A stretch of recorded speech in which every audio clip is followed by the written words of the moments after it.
رانی کا جوڑا ہاتھوں کی حکمت۔ ایک رانی تھی جو کہ ایک سلطنت پہ راج کرتی تھی۔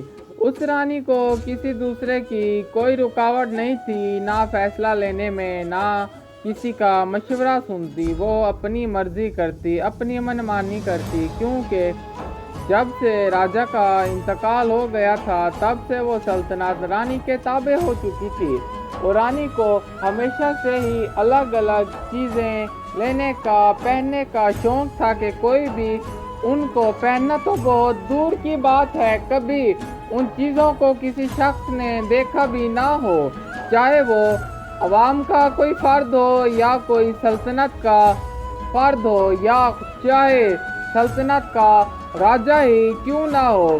وہ رانی ایسی ایسی چیزیں بنوانا چاہتی تھی جو کہ سب سے الگ اور مختلف ہو، جہاں سے وہ گزرے ہزاروں کا، لاکھوں کا، کروڑوں کا مجمع اس کو دیکھنے والا ہو، اور سب کے منہ پر صرف ایک سوال ہو کہ یہ چیز کہاں سے آئی ہے، کہاں سے بنوائی ہے، کہاں سے اس چیز کو پیدا کیا۔ تو رانی ہمیشہ انہی چیزوں میں جوجھتی رہتی، نہ اس کو کسی دوسرے کی پرواہ، نہ سلطنت کا خیال، نہ عوام کا فائدہ، نہ عوام کے نقصان میں ہوتی۔ ایک بار رانی کے دل و دماغ میں آیا کہ سب لوگ شاہی کپڑے بنواتے ہیں، الگ الگ قسم کے بہت سے الگ الگ ڈیزائن بنواتے ہیں، کیوں نہ میں ایک ایسا شاہی جوڑا بنواؤں جو کہ سونے سے بنا ہوا ہو۔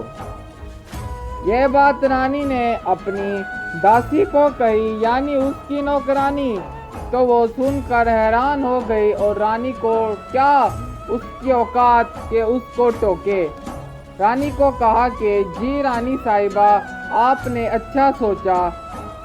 رانی بڑا خوش ہوئی کہ فیصلہ رانی کی حق میں ہوا، کیونکہ اگر وہ رانی کے فیصلے کے خلاف کچھ کہتی کہ آپ پاگل ہیں، وہ سونا غریب عوام میں تقسیم کر دیں، فضول میں اپنے اوپر لگانے سے بہتر ہے کسی دوسرے کا بھلا ہو جائے، تو رانی اسی وقت اس کا سر قلم کروا دیتی۔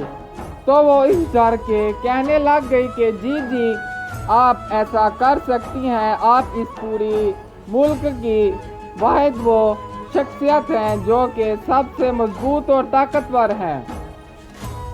تب ہزار لاکھ کوشش کے باوجود انہیں ایک شخص کا پتہ چلا جو کہ جوڑے بنانے میں بہت ماہر تھا۔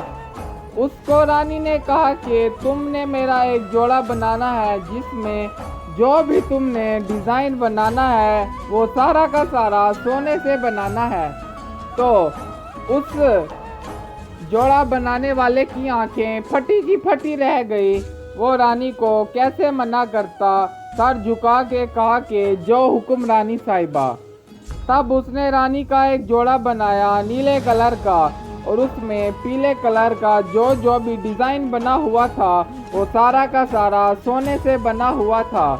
رانی یہ سب دیکھ کے بہت خوش ہو گئی، اور سوچا کہ اب اس جوڑے کو پہن کے غریب عوام کو دکھاؤں گی اور ان سے واہ واہی بٹوروں گی۔